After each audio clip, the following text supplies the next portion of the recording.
Welcome to English Focus Room. Okay, Noah, before we start, I need to tell you something. Uh-oh. That tone usually means you bought something again.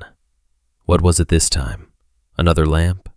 A candle that smells like rain in Paris? No, worse. Well, not worse, but I was diagnosed recently. Diagnosed? Sophia, are you okay? Yeah, I'm fine. I'm more than fine, actually. I was diagnosed with ADHD. Wait, really? Actually, that makes so much sense. Hey, what does that mean? No. I mean it in a good way. Or not good, but you know what? Let me start over. Welcome back to English Focus Room, everyone. I'm Noah, and apparently I'm about to get in trouble. I'm Sophia, and yes, I have ADHD. And today we're talking about it because so many people misunderstand what ADHD actually is. Seriously, when most people hear ADHD, they think, what, like a kid who can't sit still? Exactly. They think it's just being a little distracted or, oh, I'm so ADHD today because I forgot my keys. And I'm like, no. It's so much more than that. Okay, so let's dive in. What should people know? Everything. But let's start with the basics. Did you know that the average person with ADHD hears the phrase, just focus, or try harder, hundreds of times in their life?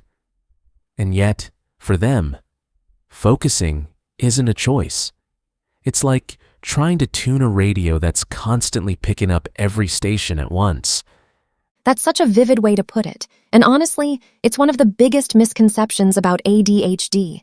People think it's just about being a little distracted or hyperactive, but it's so much more than that. Exactly. It's not about a lack of attention. It's about having too much attention, but it's scattered across everything all at once. Imagine trying to watch 50 TVs, all playing different shows at full volume, and someone hands you a remote that doesn't even work. That sounds completely overwhelming. And yet, people with ADHD are often labeled as lazy or careless, which couldn't be further from the truth. Right. And that's why we're talking about this today. ADHD is one of the most misunderstood conditions out there, and it's time we break down what it really means. Not just the stereotypes, but the science, the struggles, and the strategies that can make a difference. So let's start with the basics. ADHD stands for Attention Deficit Hyperactivity Disorder, but even the name itself is kind of misleading, isn't it? Oh, absolutely. The name makes it sound like people with ADHD can't pay attention or are just bouncing off the walls. But that's not the full picture. It's more about difficulty regulating attention. Sometimes they can't focus at all, and other times they hyperfocus on one thing for hours. Hyperfocus. That's when someone gets so absorbed in something that they lose track of everything else, right? Exactly. It's like their brain locks onto one thing and the rest of the world just disappears. It can be amazing for productivity, but it can also be a problem when it means forgetting to eat, sleep, or even go to the bathroom. That's such a double-edged sword. So ADHD isn't just about being distracted, it's about extremes, whether it's too much focus or not enough. That's a great way to put it. And then there's time blindness, which is another big symptom people don't talk about enough. Time blindness? What does that mean? It's the inability to feel the passage of time. For someone with ADHD, 5 minutes can feel like 5 hours, or vice versa.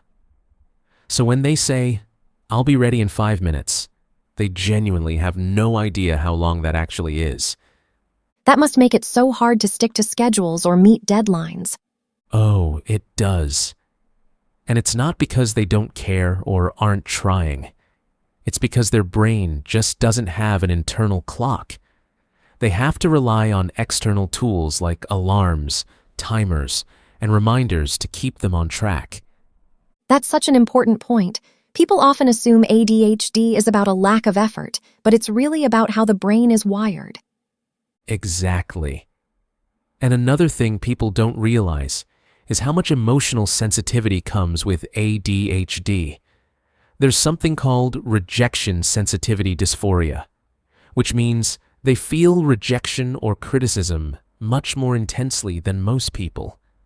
So even a small critique can feel like a huge personal attack? Right. It's not rational, but it's how their brain reacts. And because of that, they often end up feeling like they're too sensitive or overly dramatic, which just adds to the shame and frustration. That sounds incredibly tough to deal with. And I imagine it's not something most people would associate with ADHD. No, it's not. And then there's executive dysfunction, which is another big one. We touched on this last time, but remind me, what's the difference between executive dysfunction and procrastination? Great question. Procrastination is when you choose to do something else because you don't want to do the task. Executive dysfunction is when you want to do the task. You're stressed about not doing it, but your brain just won't let you start. It's like hitting an invisible wall. That must be so frustrating, especially when people assume it's just laziness. Exactly. And the worst part is, they often internalize that criticism and start believing it themselves. But once they understand what's really going on, it can be a game changer. So how do people with ADHD work around these challenges? Well, one strategy is body doubling, which is when you work better if someone else is there, even if they're not doing the same thing. That's so interesting. So just having another person nearby helps with focus?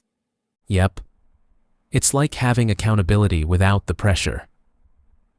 Another strategy is externalizing everything, writing things down, setting reminders, using sticky notes. They can't rely on their brain to remember, so they create systems to keep themselves organized. That makes so much sense. And what about medication? Medication can be a huge help for some people. It's not a magic fix, but it's like closing most of those 50 browser tabs so the brain can actually function. That's such a great analogy. And therapy, I imagine, is also a big part of managing ADHD? Absolutely. Therapy helps them understand their patterns, develop coping strategies, and, most importantly, stop blaming themselves for things that are beyond their control. It sounds like getting a diagnosis can be incredibly empowering. It really is. It gives people a framework to understand themselves and tools to navigate the world. So if someone listening thinks they might have ADHD, what should they do? The first step is to talk to a professional, a therapist, a psychiatrist, someone who specializes in ADHD. And don't rely on Dr. Google, because that'll just convince you you're dying. So true.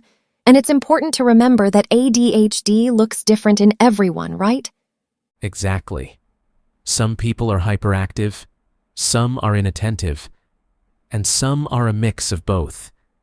And it often gets missed in girls and women because they're socialized to hide it. That's such an important point. It is. And if you're listening and you're struggling, just know you're not lazy, you're not broken, and you're not alone. That's such a powerful message. Thank you for sharing all of this. Thanks for listening. And thanks for not judging my sticky notes. Oh, I'm definitely judging them, but with love. Laughs. Fair enough. So, what's our takeaway for today? ADHD is so much more than being a little distracted. It's a complex neurological condition that affects every aspect of life. but with the right tools and support, it's manageable. And if you suspect you might have ADHD, don't hesitate to seek help. There's no shame in understanding your brain better. Absolutely. And remember, you're not alone. Thanks for tuning in, everyone. We'll see you next time. And if this episode helped you, share it with someone who needs to hear it. You never know who's struggling alone. Bye, everyone. Be kind to your brains.